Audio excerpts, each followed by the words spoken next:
Students, welcome to समर्पण techno school channel. ધોરણ 12 માં આપણે ન્યુક્લિયસ ચેપ્ટરમાં સ્વાધ્યાયના દાખલાઓ 5 ગણી ગયા છીએ। આજે આપણે પછીના 10 દાખલાઓ ગણીએ છીએ, ત્યારબાદ 7 દાખલાઓ બાકી રહેશે જે પછીના લાસ્ટ લેક્ચરમાં આપણે જોઈ લઈએ। રેડી? પછી આપણું ચેપ્ટર અહીંયા પૂરું થશે। મિત્રો, જ્યારે દાખલા ગણતા હશો ત્યારે ખાસ અને ખાસ ધ્યાનમાં રાખશો, વ્યવસ્થિત જે રીતે કહું એ પ્રમાણે તમે લખશો, અગાઉ તમે ન લખતા, બરાબર છે? તો ચાલો આપણે શરૂ કરીએ છીએ ઉદાહરણ નંબર 13.6। તો અહીં તમે જોશો ઉદાહરણ નંબર 13.6 ની અંદર કે અહીં તમને આપ્યું છે કે ન્યુક્લિયર પ્રક્રિયાના સમીકરણ લખો। મિત્રો, જે તમે અહીં શીખી રહ્યા છો એ ખાસ અને ખાસ નીટ અને JEE માટે વધારે ઉપયોગી દાખલો છે, બરાબર? ગુજરાત બોર્ડમાં બહુ ઓછી વાર પૂછાય છે। તો જોશો અહીં પહેલી પ્રક્રિયા આપી છે કે જે રેડિયમ તત્વ જે છે, બરાબર છે, રેડિયમ જે તત્વ જે આપેલું છે તેમાંથી રેડિયમ જે તત્વ છે તેમાંથી આલ્ફા ક્ષય થાય। તમે ટૂંક નોંધ લખી ગયા છો ટેક્સ્ટબુકમાં। આલ્ફા ક્ષય થવો એટલે 2 ક્રમ ઓછો થવો અને 4 દળ ઓછું થવું। તો અહીં એનો ઉકેલ આપ્યો છે, રેડિયમ જે છે તેમાં 88 માંથી 2 ક્રમ ઓછો થાય એટલે 86 થાય અને 4 દળ છે ઓછું થશે અને આલ્ફા કણ એટલે હિલિયમનું ઉત્સર્જન થશે, બરાબર? બહુ સહેલી પ્રક્રિયા હોય છે। બીજી પ્રક્રિયા આપી છે પ્લુટોનિયમ છે 94 નંબર, તેમાંથી આલ્ફા કણ છૂટો પડે એટલે તમને સમજાઈ ગયું છે, 2 ક્રમ ઓછો થાય અને 4 દળ ઓછું થાય અને આલ્ફા કણ એક છૂટો પડશે। ત્રીજી પ્રક્રિયા જે છે ફોસ્ફરસ, તેમાંથી બીટા માઇનસ ક્ષય થવું। મિત્રો, મેં તમને ટૂંકમાં કીધું હતું બીટા માઇનસ ક્ષય થવો એટલે શું થવું? તો કે બીટા માઇનસ ક્ષય થવો એટલે એક ક્રમ જે છે તમે પ્રક્રિયામાં ખાસ જોઈ શકો છો, એક ક્રમ છે એ વધવો, દળ એટલું ને એટલું રહેવું, ઇલેક્ટ્રોન માઇનસ ઉત્સર્જન થવો અને એન્ટી ન્યુટ્રિનો કણ જે છે તેમાંથી ઉત્સર્જિત થવો, જેને આપણે કહીએ છીએ બીટા માઇનસ। ખાસ અને ખાસ બીટા માઇનસ ટૂંક નોંધ જે છે આપણે લેક્ચર પણ લઈ ગયા, થિયરી પણ આપેલી છે, પેમ્પલેટ આપેલું છે આખું, વ્યવસ્થિત તમે એ પ્રમાણે લખશો તો ચેપ્ટર શીખવામાં તમને કોઈ પ્રોબ્લેમ આવશે નહીં અને પૂરા માર્ક્સ તમે મેળવી શકશો। તો તમે અહીં જોઈ શકો છો ફોસ્ફરસ 1532, તેમાંથી સલ્ફર બને છે, ક્રમ વધે, દળ એટલું ને એટલું રહે, ઇલેક્ટ્રોનનું ઉત્સર્જન થાય ને એન્ટી ન્યુટ્રિનો બને છે। ત્યારબાદ ચોથી પ્રક્રિયા તમને આપેલી છે કે 83 બિસ્મથ જે છે તેમાંથી ફરીથી બીટા માઇનસનું ઉત્સર્જન કરશો તો 83 માંથી 84 નંબર બનશે, દળ એટલું ને એટલું રહેશે, પોલોડિયમ તત્વ બનશે, ઇલેક્ટ્રોન માઇનસ ઉત્સર્જન થશે અને એન્ટી ન્યુટ્રિનો ઉત્સર્જન થશે। બીટા પ્લસ પ્રક્રિયાની ટૂંક નોંધ પણ તમે જોઈ ગયા છો। બીટા પ્લસમાં શું થશે મિત્રો? એક ક્રમ વધવાની જગ્યાએ ક્રમ ઘટશે, તો દળ એટલું ને એટલું રહેશે, એક ક્રમ ઘટશે, ઇલેક્ટ્રોન પ્લસ ઉત્સર્જન થશે અને ન્યુટ્રિનો ઉત્સર્જન થશે। તો આ રીતે તમે પ્રક્રિયા બહુ સહેલી રીતે શીખી શકો છો। પણ હા, તમને ટૂંક નોંધ આપણે જે થિયરીમાં શીખી ગયા છો એ ખાસ આવડવી જરૂરી તમને રહેશે। ત્યારબાદ આપણે અહીં જોઈએ છે 43 નંબરનું તત્વ છે, તેમાંથી આપણે બીટા પ્લસ ક્ષય કરવાનો છે, તો ફરીથી એક ક્રમ ઓછો થશે, દળ એટલું ને એટલું રહેશે, મોલિબ્ડેનમ બનશે, ઇલેક્ટ્રોન પ્લસ ઉત્સર્જન થશે અને ન્યુટ્રિનો ઉત્સર્જન થશે, બરાબર? બહુ સહેલી દાખલાઓ અને થિયરીઓ હોય છે જેનું તમે ખાસ ધ્યાન રાખશો। ત્યારબાદ નીટમાં એક ખાસ પૂછાતો પ્રશ્ન છે, ઇલેક્ટ્રોન કેપ્ચર પ્રક્રિયા કોને કહેવાય? મિત્રો, ઇલેક્ટ્રોન કેપ્ચર પ્રક્રિયા આ ખાસ નીટમાં પૂછાતો પ્રશ્ન છે એટલે ખાસ તમે તૈયાર કરજો। તો ઇલેક્ટ્રોન કેપ્ચર એટલે ઇલેક્ટ્રોન છે આપેલા તત્વની અંદર એડ થશે, બરાબર છે? જો ઇલેક્ટ્રોન એડ થાય તો તમને ખ્યાલ છે કે ઇલેક્ટ્રોનનો મતલબ શું થશે મિત્રો? તો કે એક ક્રમ છે એમાંથી ઓછો થઈ જશે, દળ એટલું એટલું, એટલે કે ઇલેક્ટ્રોન એટલે આપણે આ રીતે પણ લખીએ છીએ -1e0, અને આપણે ઇલેક્ટ્રોન કેપ્ચર પ્રક્રિયા કહીએ છીએ। રેડી? એટલે 54 છે ત્યાં તમને મળશે મિત્રો 53 થઈ જશે, દળ એટલું ને એટલું રહેશે, આયોડિન બનશે અને ન્યુટ્રિનો કણ છે એ છૂટો પડશે। તો આ રીતે તમે પ્રક્રિયા જે છે ને તૈયાર કરી શકો છો સંપૂર્ણપણે, બરાબર છે? બહુ જ સહેલી પ્રક્રિયા છે એટલે તમે વ્યવસ્થિતપણે શીખી શકો છો। તો આ જે 13.6 નંબરનો જે દાખલો છે આ રીતે તમે લખી લેશો અને અગત્યનો છે। ત્યારબાદ મિત્રો આપણે 13.7ની રકમ જોઈએ, અને હા, મેં તમને જે લખેલી બુક આપેલી છે તેની અંદરથી તમારે દાખલો ગણવાનો છે। આ મટીરિયલમાં દાખલો આપેલો છે પણ બીજી રીતે ગણેલો છે, આપણે બહુ સહેલી રીતે ગણીએ છીએ। એક રેડિયો એક્ટિવ સમસ્થાનિકનું અર્ધાયુષ સમય ટાવ આપ્યું છે। મિત્રો, નોંધ કરી રાખવાનું, અર્ધાયુષ સમય ટાવ આપ્યું છે। તેની એક્ટિવિટીની મૂળ એક્ટિવિટી કરતાં પહેલું આપ્યું છે 3.125% થાય અને અંતિમ કેટલી થાય 1% થાય તો કેટલો સમય લાગશે? મિત્રો એક્ટિવિટી આપણને ખબર છે આઈ વડે લખીએ છીએ. ફરીથી નોંધ કરશો તેની એક્ટિવિટી મૂળ એક્ટિવિટીના કેટલા થાય છે 3.125%. એટલે આપણે એને આ રીતે લખી શકીએ છીએ અંતિમ એક્ટિવિટી છે એ મૂળ એક્ટિવિટીના કેટલા ટકા છે 3.125% I0 આવી રીતે લખી શકીએ. મૂળ એક્ટિવિટીને I0 કહેવાય, અંતિમ એક્ટિવિટી છે ને I લખાય. હવે 13.7 નંબરનો દાખલો જે છે તમને મેં જે બુક આપેલી છે તેમાંથી તમારે ગણવાનો છે, જેમાં બહુ જ સહેલી રીતે આપણે ગણેલો છે. તો અહીં તમે જોશો 13.7 નંબરનો દાખલો. આપણું સમીકરણ છે ચરઘાતાંકીય નિયમનું I બરાબર I0 e minus lambda T ઘાત. બરાબર છે મિત્રો. તો અને લેમડા જે છે ત્યાં પણ આપણે કિંમત મૂકવાની છે. અર્ધાયુ સમયનું સમીકરણ શું છે મિત્રો? અર્ધાયુ સમયનું સમીકરણ આપણે બહુ મોસ્ટ ટાઈમ આપેલું છે 2 માર્ક્સની થિયરીમાં 0.693 લેમડા, જેમાં લેમડાને કરતાં બનાવીને અહીંયા કિંમત તમારે મૂકવાની છે. તો I જે છે તે આપણને અગાઉથી ખબર છે અંતિમ એક્ટિવિટી કેટલી થઈ જાય છે આપણે હમણાં જ લખી ગયા છીએ તો કે 3.125%. ટકાવારી નિશાની કાઢશો તો છેદમાં મૂકીએ છીએ મિત્રો 100. બરાબર છે. એટલે અહીં આપણે I0 હોય છે પ્રારંભિક એક્ટિવિટી જે I જે છે એની જગ્યાએ આપણે કિંમત મૂકી, છેદમાં I0 તો હતા જ મિત્રો, જે ઉડી જશે તો આપણો જવાબ મળશે 3.125. ટકાવારી કાઢો એટલે ભાગ્યા 100 e માઇનસ લેમડા ટી.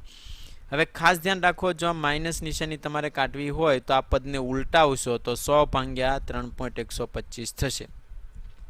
હું જે લખું છું તમને ખ્યાલ આવી ગયો છે. માઇનસ નિશાની જો તમારે મિત્રો કાઢવી હોય તો આપેલા પદને છે ઉલટાવશો તો થશે 100 ભાગ્યા 3.125. બરાબર. અહીં ઈની લેમડા ટી ઘાત થશે. હવે 100 ભાગ્યા 3.125 કરશો, બરાબર છે, અને અહીંથી તમે ઈ કાઢશો તો જો ઈ કાઢવો હોય તો આ બાજુ લાગે ln લાગે મિત્રો, નેચરલ લોગ. બરાબર છે. તો 100 ભાગ્યા 3.125 કરશો તો જવાબ આવશે 32. કેલ્ક્યુલેટર લઈને સાથે બેસજો. હવે ln જો તમારે કાઢવું હોય તો મિત્રો 32 છે એ કોની ઘાત છે? બહુ સિમ્પલ ક્વેશ્ચન છે. 32 છે કોની ઘાત છે? તો કે 2/5 ઘાત છે. બરાબર છે. બે રીતે તમે કાઢી શકો છો. લોગ પણ 32 નો જોઈ શકો છો અથવા તો 32 છે એ 2/5 ઘાત. મોટાભાગના દાખલાઓ જ્યારે ગણતા હોય ત્યારે આ રીતે તમને આપેલું હોય છે. તો 2/5 ઘાત કરશો તમે, ln 2/5 ઘાત. હવે આનું લોગ કઈ રીતે જોવું? તો ઘાતને આગળ લેવી મિત્રો. બરાબર છે. અહીં મેં તમને લખીને આપ્યું છે અને ln ની નિશાની દૂર કરો એટલે લાગશે 2.303 લોગ લાગે, જે તમે ઘણી બધી વાર આપણે આગળ પણ શીખી ગયા છો. ફરીથી બોલું છું, ln કાઢશો તો લાગશે 2.303 લોગ 2/5 ઘાત. લેમડાની જગ્યાએ મેં અહીંથી કિંમત મૂકી દીધી છે 0.693 ટા1 ને અહીં આપણે રકમમાં અર્ધાયુ સમય ટી કીધો છે. રેડી? તો લોગ કઈ રીતે કાઢશો? તો મિત્રો મેં તમને કેલ્ક્યુલેટરમાં લોગ કાઢતા શીખવાડ્યું છે. બરાબર છે. એકવાર તમે જોઈ લેશો અથવા તો લોગ ટેબલનો પણ ઉપયોગ કરી લેશો. 5 જે છે તેને આગળ લેશો. લોગ 2 ની કિંમત છે 0.3010 જે આપણને ખબર જ હોય છે અને 2.303 વડે ગુણશો. અહીં આપણે સમયને કરતા બનાવવાનો છે. તો સમયને કરતા બનાવશો તો આપણો જે આન્સર છે મિત્રો એ આન્સર આપણને કેટલો મળશે? તો કે 5t, એટલે કે સમય જે છે 5/28 જેટલો મળશે. આપણો જે સમય જે છે મિત્રો એ 5t એટલે કે 5/28 જેટલો તમને મળશે. તો આ બહુ જ સહેલો દાખલો છે. વ્યવસ્થિત એક વખત વિચારી સમજીને તમે લખી લેશો. લોગ કાઢવાનું કઈ રીતે છે એ પણ તમારે ખાસ મિત્રો જોઈ લેવાનું છે. બરાબર? તો છે તમે લોગ કાઢી શકો છો. તમને જૂની ટેક્સ્ટબુકમાં આપણે ક્યાંક લખાવેલું છે લોગ અને એન્ટીલોગ કેલ્ક્યુલેટરની મદદથી કાઢતા. બરાબર છે. તો આ રીતે આપણો પહેલો ભાગ છે એ પૂરો થયો. ત્યારબાદ આપણને એક્ટિવિટી કેટલી આપી છે મિત્રો? પછીનો જે બીજો ભાગ આપ્યો છે તેમાં એક્ટિવિટી આપણને આપેલી છે તે જોઈ લઈએ. બી ગણતરીમાં કરવાની છે. અંતિમ એક્ટિવિટી છે 1% થાય. 1% એટલે કઈ રીતે ગણતરી કરશો? તો અહીં જોશો કે I/I0 બરાબર e માઇનસ લેમડા ટી ઘાત. અંતિમ એક્ટિવિટી છે કેટલા ટકા થાય છે મિત્રો? 1%. બરાબર છે. તો અહીં તમે ઓલરેડી મેં અહીં કિંમત મૂકી દીધી છે 1/100 બરાબર e માઇનસ લેમડા ટી ઘાત. માઇનસ નિશાની કાઢશો તો પદ ઉલટાઈ જશે. ત્યારબાદ આપણને ખબર છે કઈ રીતે લોગ કાઢવાનો છે. અહીંથી ઈની નિશાની કાઢશો તો આ બાજુ શું લાગશે મિત્રો? ln લાગશે. lnની નિશાની દૂર કરવી હોય તો આપણે શું કરીએ છીએ? 2.303 લોગ મૂકીએ છીએ. રેડી? અને લેમડા ટીની ઘાત, લેમડાની જગ્યાએ મિત્રો અહીં તમારે કિંમત મૂકવાની છે. કઈ કિંમત મૂકશો? 0.693/t ઇન્ટુ ટી સમય. અહીંથી લેમડાની કિંમત મૂકો. log 10ની કિંમત તમે 1 મળશે મિત્રો. log 10ની કિંમત કેટલી મળશે? તો કે log 10ની કિંમત 1 મળશે. રેડી? અથવા તો log 100ની કિંમત કાઢશો જે તમને જવાબ સેમ મળશે. તો 2 ગુણ્યા 2.303 ભાગ્યા 0.693 કરશો તો મિત્રો તમને જવાબ જે છે મળી જશે 6.65t જેટલો સમય તમને મળશે. તો અહીં આપણો 7 નંબરનો દાખલો છે. ખૂબ જ સહેલી રીતે અહીં આપણે ગણીને આપેલો છે. લેમડાની કિંમત મૂકવાનું ભૂલતા નહીં. બરાબર છે? 1-2 વાર તમે જોશો તો તમને ખ્યાલ આવી જશે. એટલે બહુ જ સહેલા દાખલાઓ છે. ત્યારબાદ આપણે 8 નંબરના દાખલામાં આગળ જઈએ. તો 8 નંબરનો દાખલો છે, શીખીએ શું કહેવા માગે છે. રકમ બહુ મોટી છે પણ સોલ્યુશન એનું ખૂબ જ સહેલું છે, એટલે ખાસ ધ્યાન રાખશો. એક કાર્બન ધરાવતા સજીવ દ્રવ્યની સામાન્ય એક્ટિવિટી કાર્બનના દર ગ્રામ દીઠ દર મિનિટે 15 વિભંજન જણાય છે. મિત્રો દર મિનિટે કેટલું વિભંજન થાય છે? તો કે 15. કાર્બનનો જે જથ્થો છે, કોઈ અશ્મિ કોઈ દેહ જે છે, આપણને ખબર હોય તો જે જૂના અવશેષો મળે છે તેમાંથી કઈ રીતે એનું આયુષ્ય નક્કી કરવામાં આવે, એ આયુષ્ય નક્કી કરવાની એક અહીં પદ્ધતિ આપી છે, જેને કાર્બન ડેટિંગ પદ્ધતિ પણ કહી શકો છો. તો એક ખૂબ જ સજીવ જે છે તે એમાંથી હાલમાં 15 જે વિભંજન થાય છે, દર મિનિટે કાર્બન કેટલું ઉત્સર્જન થાય છે? 15. બરાબર છે? હવે કાર્બનનો સમસ્થાનિક 6-12 ની સાથે પ્રમાણમાં હાજર રહેલો રેડિયો એક્ટિવ કાર્બન 6-14 ને લીધે, એટલે કે આપણા શરીરમાંથી જે ઉત્સર્જન થાય છે કાર્બન, એ એનું સમસ્થાનિક છે કાર્બન 6-14 ને લીધે એમાંથી ઉત્સર્જન થાય છે. હવે સજીવ મૃત્યુ પામે ત્યારે વાતાવરણમાં સાથે આંતરક્રિયા બંધ થઈ જાય છે. એટલે જ્યારે કોઈ મનુષ્ય મૃત્યુ પામે ત્યારે વાતાવરણ સાથેની જે ક્રિયાઓ જે છે, શ્વાસોશ્વાસની કોઈ પણ ક્રિયાઓ જે છે એ બંધ થઈ જાય છે. હવે કાર્બન 6-14ની જાણીતો અર્ધાયુષ સમય, એટલે કાર્બન 6-14 છે એનો અર્ધાયુષ સમય મિત્રો આપ્યો છે 5730 વર્ષ. અને એક્ટિવિટીના પામેલા મૂલ્ય પરથી નમૂનાની ઉંમરનો લગભગ અંદાજ લગાવી શકાય છે. એટલે કે જ્યારે કોઈ મૃત્યુ પામે દે ત્યારે એમાંથી જે કાર્બન 6-14નું ઉત્સર્જન જે થાય છે તેમાંથી આપણે એ સજીવ કેટલું જૂનું છે આપણે કહી શકીએ છીએ, જેને આપણે કાર્બન ડેટિંગનો સિદ્ધાંત કહે છે. તો મોહેન્જો-દરો જે છે એમાં હાલમાં દર મિનિટે 9 વિભંજન થાય છે. એટલે ઘણા બધા વર્ષોથી મોહેન્જો-દરોની જે સંસ્કૃતિ છે મિત્રો, એ અવશેષ જે છે એના મળ્યા બાદ અત્યારે હાલમાં તેમાં દર મિનિટે કેટલાનું ઉત્સર્જન થાય છે? 9 મિનિટનું. બરાબર છે? તો સિંધુ ખીણની લગભગ આશરે ઉંમર કેટલી હશે? તો મિત્રો આમાં બહુ સહેલું છે. એક તો અર્ધાયુષ સમય તમે નોંધ કરી લખશો 5730. બીજું, સૌપ્રથમ પહેલાં કેટલું હતું વિભંજન? 15. હાલમાં કેટલું છે? 9. આ 2 પોઈન્ટ આધારિત આપણે જે પોઈન્ટ લખી ગયા છે એના આધારિત આપણે દાખલો ગણીએ છીએ. તો 8 નંબરનો જે દાખલો જે છે તેના તરફ આપણે ગણતરી કરીએ. તો અહીં તમે જોશો 8 નંબરનો દાખલો. બરાબર? તમે જોશો કે પ્રારંભિક એક્ટિવિટી કેટલી હતી મિત્રો? પ્રારંભિક એક્ટિવિટી આપણને આપી છે 15 શરૂઆત. અત્યારે અંતિમ એક્ટિવિટી કેટલી છે? તો કે 9. કાર્બન કેટલાના દરથી વિભંજન પામે છે? 9ના દરથી. બરાબર? તો સિમ્પલ આપણે કિંમત મૂકી દઈએ I બરાબર I0 e - લેમડા ટી ઘાત. લેમડાની જગ્યાએ કિંમત મૂકી દઈએ 0.693/1/2 ઇન્ટુ ટી. હવે I કેટલો છે મિત્રો? 9. I0 કેટલો છે? 15. અહીં કિંમત મૂકી દેશો. પદને ઉલટાવી નાખશો તો માઇનસ નિશાની અહીંથી તમને નીકળી જશે.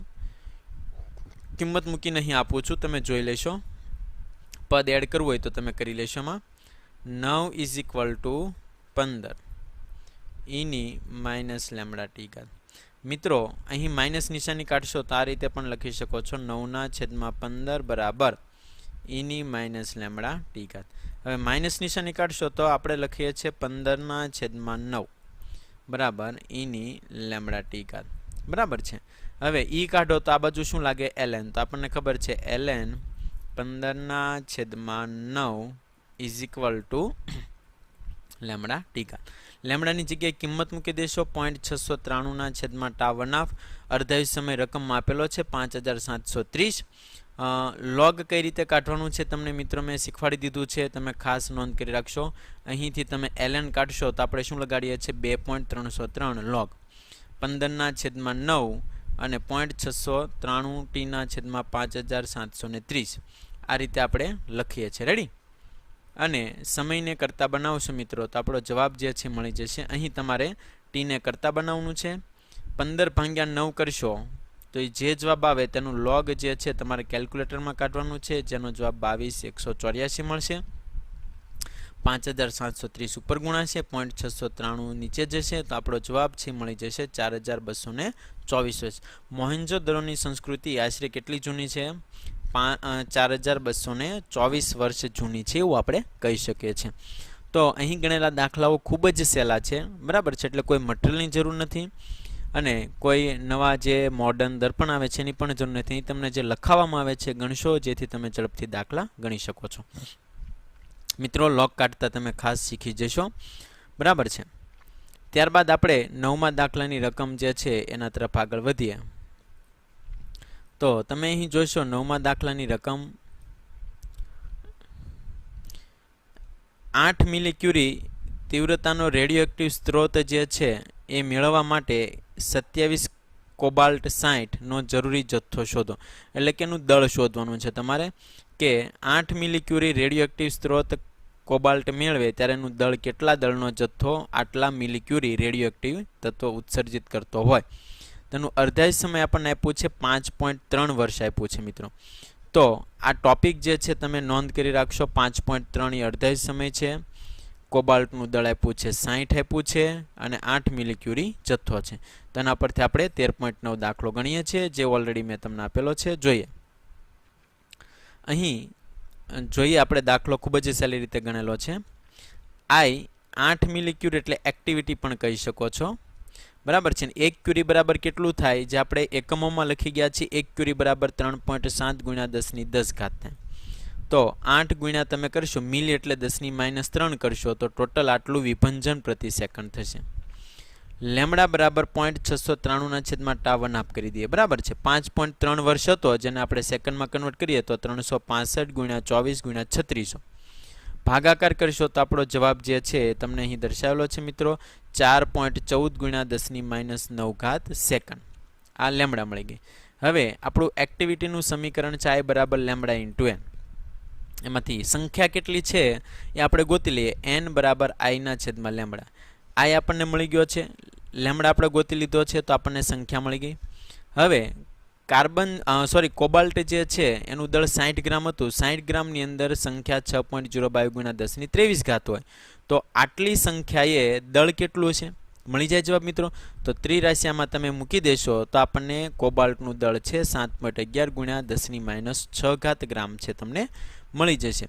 તો આપેલી રકમ અને દાખલો જે છે એ પણ ખૂબ જ સહેલો છે, જેની તમે દરેક મિત્રો છે નોંધ કરી અને લખી લેશો. અહીં દાખલાની આખી સંપૂર્ણ વિગત આપણે લખવાની છે અને રકમ ઉપરથી દાખલો અને સમીકરણ લગાડવાનું છે, એટલે કોઈ પ્રોબ્લેમ નથી. તો તમે થોડુંક ઉતાવળ રાખીને દાખલો ગણી લેશો. અને આપેલી નોટ બંને જે છે મેં ગૂગલ ડ્રાઈવમાં નીચે મૂકેલી છે. દરેક વિદ્યાર્થી મિત્રો એક ખાસ અને ખાસ ડાઉનલોડ કરી અને તેમાંથી લખવાનો પ્રયત્ન કરશો, વ્યવસ્થિત બુક બનાવી લઈશું. ત્યારબાદ આપણે 10મી રકમ તરફ આગળ વધીએ. તો 10મા દાખલાની રકમ શું આપી છે જોઈએ. એક સ્ટ્રોન્શિયમ તત્વ છે એનો અર્ધાયુષ સમય આપ્યો છે 28 વર્ષ. તો આ સમસ્થાનિકમાં 15 મિલીગ્રામનો વિભંજન દર કેટલો છે, બરાબર છે. 15 મિલીગ્રામ સ્ટ્રોન્શિયમ હોય ત્યારે કેટલાના દરથી વિભંજન કરતું છે એ આપણે મેળવવાનું છે. એ પણ દાખલો આપણે આપેલી બુકમાં આપેલો છે, જે પણ ગણી લઈએ. તો સૌપ્રથમ પહેલાં આપણે ગણી લઈએ સંખ્યા કેટલી છે 15 ગ્રામની અંદર. તો સ્ટ્રોન્શિયમનું દળ છે 90 ગ્રામની અંદર સંખ્યા કેટલી હોય મિત્રો, તો કે 6.022 × 10⁻23 સંખ્યા. તો 15 ગ્રામની અંદર કેટલી સંખ્યા છે, બરાબર છે. તો 15 ગ્રામની અંદર સંખ્યા કેટલી છે, તો આપણે સંખ્યાની ગણતરી કરી લઈએ તો આપણને મળશે 1.004 × 10⁻20. હવે તેના પરથી આપણે અહીં કિંમત મૂકી દઈએ કે એક્ટિવિટી કેટલી છે. તો એક્ટિવિટી આપણને મળી ગઈ I બરાબર લેમડા ઇન્ટુ એની આપણું સમીકરણ છે. લેમડા બરાબર 0.693 છેદમાં ટાવન આપ થાય અને 1.004 ગુણ્યા 1024 સંખ્યા છે. અર્ધાયુષ સમય મિત્રો કેટલો આપ્યું છે તો કે 1 વર્ષ. 1 વર્ષ એટલે કેટલું થશે અહીં રકમમાં આપણે જોઈ લઈએ કેટલું આપેલું છે. તો અહીં તમે જોશો સ્ટ્રોન્શિયમનું અર્ધાયુષ સમય 28 વર્ષ છે. તો આ સમસ્થાનિકમાં 15 મિલીગ્રામનો વિભંજન દર કેટલો છે. તો આપણે મેળવી લઈએ કેટલું આપણને મળે છે. તો અર્ધાયુષ સમય આપણે મૂકી દઈએ છીએ 28 વર્ષ છે. તો 28 ગુણ્યા 365 ગુણ્યા 24 ગુણ્યા 36 અહીં કિંમત મૂકશો તો આપણને I કેટલી છે એક્ટિવિટી મળી ગઈ. હવે એક્ટિવિટી મળી ગયા બાદ આપણો જવાબ જે છે અહીં તમને મળી ગયો 7.8 ગુણ્યા 10 તો અહીં જે આપણો દાખલો જે આપેલો છે મિત્રો ગણેલો એમાં પણ જવાબ જે છે 7.8 ગુણ્યા 10 બરાબર છે. જેને ક્યુરીમાં લાવવું હોય તો તમે ક્યુરી વડે ભાગશો તો જવાબ છે તમને ક્યુરીમાં પણ મળી જશે. પણ અહીંયા સુધી તમે રાખશો તો એ તમારો જવાબ જે છે એ સાચો જવાબ છે. રેડી. હવે આ દાખલાનો જે જવાબ આપણે આન્સર લખ્યો છે બહુ શોર્ટકટમાં દાખલો ગણેલો છે એ રીતે પણ તમે ઝડપથી રાખશો તો ગણી શકો છો. ક્યુરીમાં લાવવા માટે તમે એક ક્યુરી વડે ભાગી નાખશો તો જવાબ ક્યુરીમાં પણ આવી જશે. રેડી. હવે પછીના જેટલા દાખલાઓ ગણીએ છીએ બરાબર એ બુકમાં આપેલા નથી એટલે આપણે અહીંયાથી ગણવાના છીએ.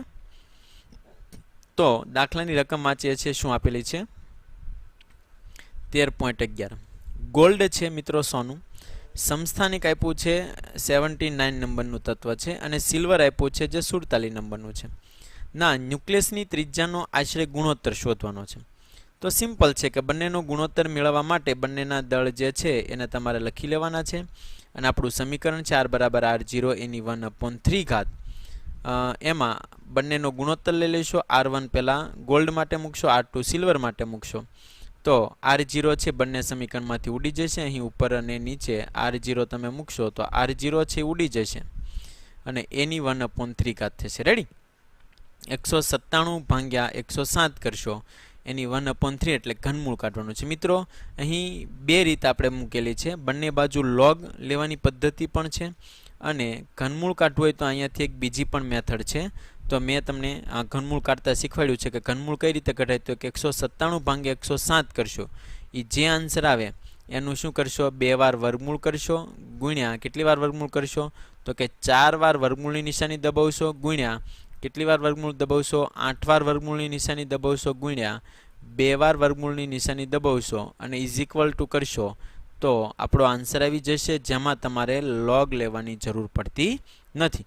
અને લોગ લેવાની જરૂર પડે તો બંને બાજુ લોગ લઈ અને ઘાત છે તમે આગળ લઈ અને લોગ પણ જોઈ શકો છો. એના કરતાં આપણે ઘનમૂળ કાઢવાની પદ્ધતિ બહુ સહેલી છે જે તમે કાઢી નાખશો. આ રીતે 2 વાર વર્ગમૂળ ગુણ્યા 4 વાર વર્ગમૂળની નિશાની દબાવશો ગુણ્યા 8 વાર વર્ગમૂળની નિશાની ગુણ્યા 2 વાર અને ઇઝ ઇક્વલ ટુ કરશો એટલે આન્સર તમને મળી જશે.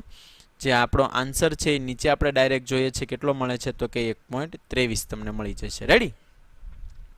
હવે 13.12 જે દાખલા હવે જે આપણે દાખલાઓ મિત્રો જોવાના છે તમે ખાસ ધ્યાન રાખશો. બરાબર છે. જે અગત્યના છે ખૂબ જ અને નીટ તથા JEEમાં ગણતરીઓ તમને પૂછે છે. આ ગણતરીઓ જે છે એ નીટ પ્લસ JEEમાં જો તમારે આવે તો તમારે ખાસ ધ્યાન રાખવાની છે. રેડી. અને દાખલો જે છે 3 માર્ક્સમાં IMP છે તો દરેક વિદ્યાર્થી મિત્રો છે એ ધ્યાન રાખશો. અહીં રેડિયમ તત્વ આપ્યું છે અને બીજી ગણતરી પૂછી છે રેડોનમાંથી આલ્ફા ક્ષય જો થતું હોય તો ઉર્જાનું મૂલ્ય શોધો ને આલ્ફા કણની ગતિ ઉર્જા કેટલી હોય તમારે મેળવવાની છે. બે દાખલા સેમ છે પણ જ્યારે તમે ગણો ત્યારે જે સમીકરણ હું તમને કહું એને ખાસ અને ખાસ ધ્યાનથી વ્યવસ્થિત લખી લેશો તમે.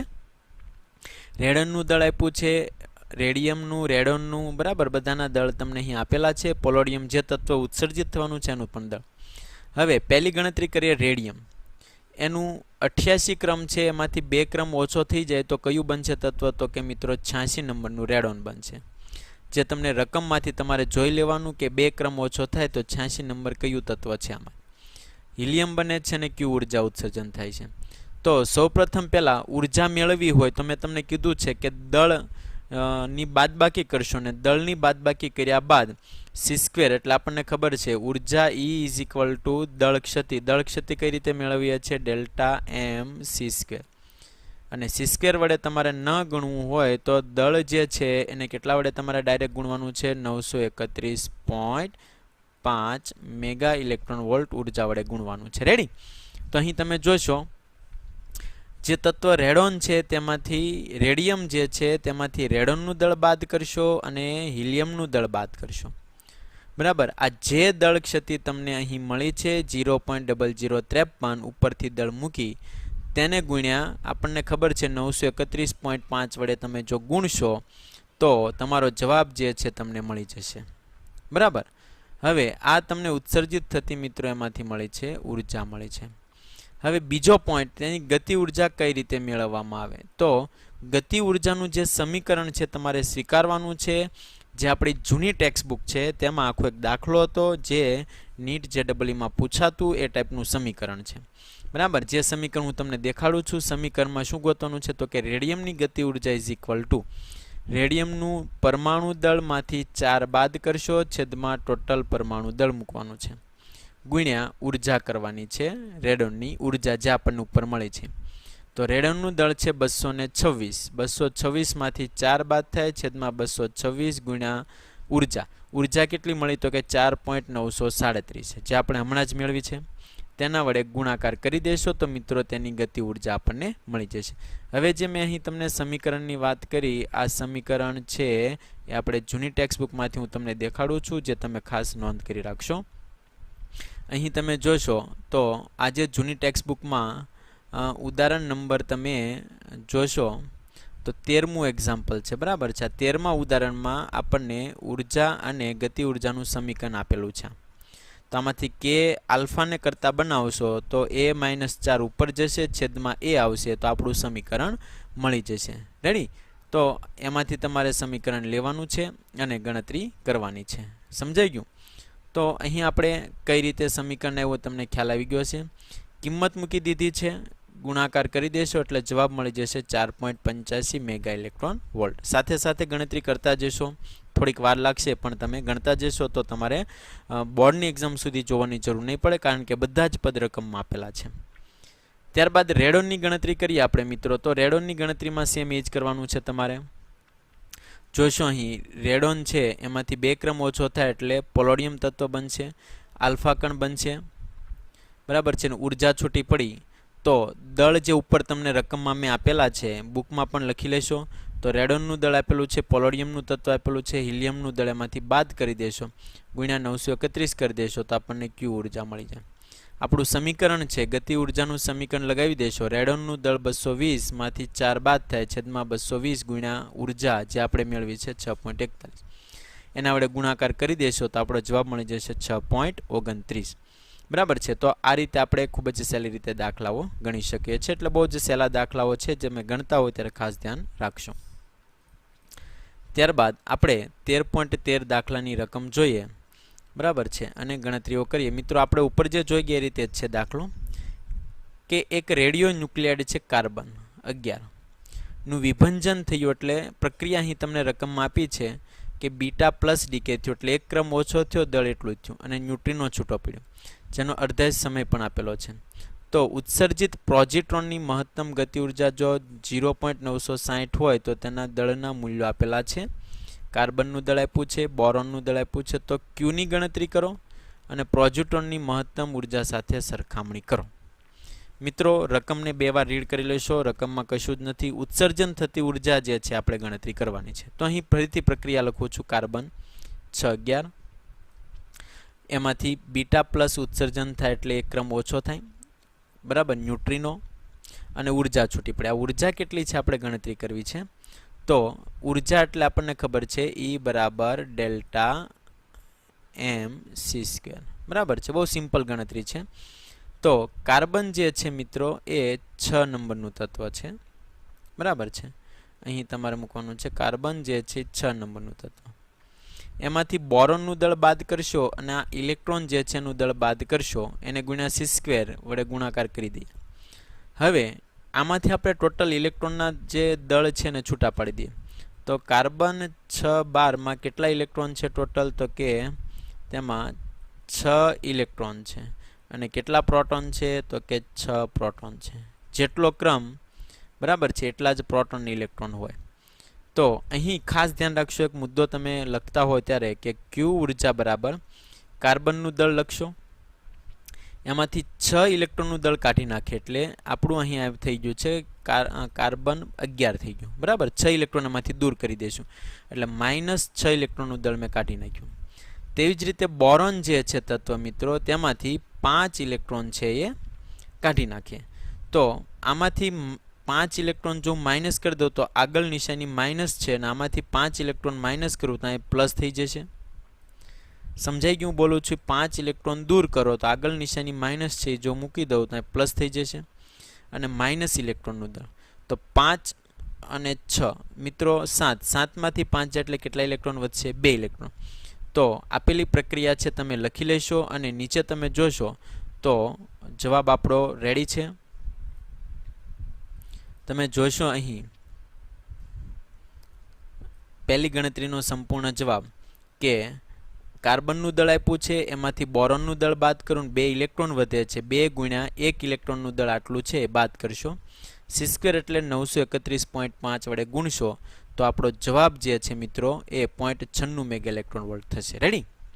હવે આપણે ઉર્જાની ગણતરી કરવાની છે એટલે રકમમાં આપ્યું છે ક્યુની ગણતરી કરો અને પોઝિટ્રોનની મહત્તમ ઉર્જા સાથે સરખામણી કરો. હવે જે અહીં પ્રક્રિયા જે થાય છે તેને તમે જોશો ખાસ તો ક્યુ ઉર્જા જે છે એ બોરોનની ઉર્જા છે પ્લસ ઇલેક્ટ્રોનની ઉર્જા છે એટલે પોઝિટ્રોનની છે અને ન્યુટ્રિનોની ઉર્જા છે. તો અહીં આપણે લખ્યું છે કે ક્યુ ઉર્જા જે છે એ બોરોન છે પ્લસ ઇલેક્ટ્રોન છે અને ન્યુટ્રિનો છે. હવે બોરોનનું જે મિત્રો દળ છે ખૂબ વધારે છે એટલે સ્થિર હોય. નિપજ જે બને છે એમાં બોરોનનું દળ ખૂબ વધારે છે એટલે ઓછું છે. બરાબર છે, સોરી, બોરોનનું દળ ખૂબ વધારે છે એટલે સ્થિર રહેવાનું છે. ન્યુટ્રિનો છે એ દળરહિત પદાર્થ છે, દળ ન હોવાથી તેની ઉર્જા પણ ખૂબ જ ઓછી થશે. બરાબર, આથી ઇલેક્ટ્રોનનું જે પોઝિટ્રોનનું દળ છે એ ક્યુ બરાબર થશે એટલે ક્યુ બરાબર પોઝિટ્રોનની ઉર્જા. તો આપણને પોઝિટ્રોનની ઉર્જા જે છે મળી ગઈ 0.96 મેગા ઇલેક્ટ્રોન વોલ્ટ. એટલે જે પણ ઉત્સર્જિત થાય છે એ મિત્રો પોઝિટ્રોનની ઉર્જા છે. બાકી બોરોન છે અને ન્યુટ્રિનો છે બંને કણ કેવા છે? બોરોન છે સ્થિર હશે, ન્યુટ્રિનો છે દળરહિત પદાર્થ છે. રેડી? તો આપેલું એક્ઝામ્પલ જે છે વ્યવસ્થિત તમે ગણતરી કરી લેશો. પ્રક્રિયા જે છે તમે લખો ત્યારે ખાસ શીખશો. પ્રક્રિયા શીખો એ પહેલાં તમે મિત્રો થિયરી જે છે એ ખાસ અને ખાસ શીખી લેશો. ત્યારબાદ આપણે 13.14 સેમ એના જેવું એક્ઝામ્પલ છે એ આપણે જોવાના છીએ. તો જોઈ લઈએ સાથે સાથે. તમે જોશો તો કે નિયોન તમને આપ્યું છે 10 નંબરનું તત્વ, એમાંથી બીટા માઇનસનું ઉત્સર્જન થાય છે. તો સમીકરણ બનાવો અને ઇલેક્ટ્રોનની મહત્તમ ગતિ ઉર્જા સરખાવો. તો નિયોનમાંથી ઇલેક્ટ્રોન બીટા માઇનસ થાય તો એક ક્રમ વધે અને એન્ટી ન્યુટ્રિનો પ્લસ ઉર્જા છૂટી પડે. હવે ઉર્જા કેટલી છૂટી પડી? તો કે નિયોનના દળમાંથી સોડિયમનું દળ, એક ઇલેક્ટ્રોનનું દળ બાદ કરી દેવાનું છે. રેડી? હવે નિયોન જે છે એમાં કેટલા ઇલેક્ટ્રોન છે? તો કે 10. તો મિત્રો તેમાંથી અહીં નિશાની તમે ખાસ ફેરવજો, ભૂલ આપેલી છે. અહીં તમારે કરવાનું છે 10 ઇલેક્ટ્રોન બાદ કર્યા. હવે અહીં 11 સોડિયમમાંથી 11 ઇલેક્ટ્રોન કાઢી નાખશો તો કેટલા નીકળશે મિત્રો? અહીં માઇનસ માઇનસ તો અહીં પ્લસ થઈ જશે અને માઇનસ. તો 11 પ્લસ એક એમાંથી જાય ને માઇનસ નીકળી જાય તો ઇલેક્ટ્રોન ટોટલ કેન્સલ થઈ જશે. નિયોનના દળમાંથી સોડિયમનું દળ બાદ કરીને 931 વડે ગુણાકાર કરી દેશો તો આપણો જવાબ થશે 4.374 મેગા ઇલેક્ટ્રોન વોલ્ટ. બંનેના દળ અહીં તમને આપી દીધા છે. રેડી? હવે તમારે શું કરવાનું છે? તો તમે અહીં જોશો કે ઉર્જાની ગણતરી કરવાની છે મિત્રો. તો જે આપણને નિપજ જે બને છે એની ઉપર તમે ખાસ અવલોકન કરો. તો કે સોડિયમ, ઇલેક્ટ્રોન અને એન્ટી ન્યુટ્રિનો. મિત્રો એન્ટી ન્યુટ્રિનો એ દળ રહિત છે એટલે એનું દળ નથી. સોડિયમ છે એનું દળ ખૂબ વધારે હોવાથી સ્થિર હોય છે, આથી ઇલેક્ટ્રોનની ઉર્જા એ ઉત્સર્જન કણ સ્વરૂપે આપણને મળે છે. એટલે ક્યુ બરાબર આપણને ઉર્જા મળી ગઈ, જે ઇલેક્ટ્રોનની ઉર્જા હોય તેટલી જ મળે, 4.37 જે ઉપર આપણે ગણી ગયા છીએ. તો આપણે 13.14 સુધી રાખીએ છીએ. ત્યારબાદના જે દાખલાઓ જે છે એટલે કે 6 અને 7 8 દાખલાઓ આપણે આવતા લેક્ચરમાં શીખવાના છે. થેન્ક યુ ટુ વોચ સમર્પણ ટેકનો સ્કૂલ ચેનલ. અને હા, દાખલા શીખો ત્યારે ખાસ ધ્યાન રાખીને અવલોકન કરજો, શીખજો, વારંવાર શીખવાનો પ્રયત્ન કરશો જેથી તમે ગણતરી કરી શકો છો. Welcome to physics.